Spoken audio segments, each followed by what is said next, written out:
Alright mga master, so welcome po ulit sa ating YouTube channel. So mabilis ang update na lang tayo kung ano po yung ginawa natin ngayong araw. So today, ginawa natin dito is binuhusan natin dito yung natitirang poste kahapon. Ayan, so tapos na buhusan. Then pinantay na rin natin dito yung ating hollow block. So yan, pinantay natin agad sa likod. So ito na guys yung taas ng ating patong ng hollow block. So ang kasunod po niyan is bigan ha.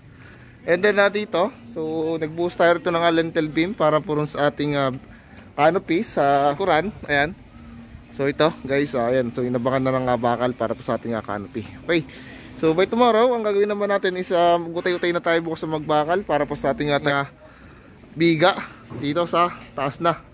Okay, so explain ko na lang sa inyo kung ano yung klaseng pagbabakal gagawin po natin dito. Ayan, so yan na. Then ito na lang yung kulang sintahan.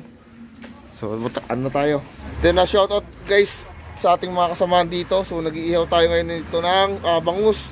So birthday ngayon ni Jetro. Ayan, so meron tayong prepare na gin agad dito. Shoutout kay Foreman, ngayon lang nagiinom to eh. Yan, kay Edward, kay Architect. And then yung ating mastermind na si Joven, nakaluto. Yan, so ito yung nuluto natin ngayon.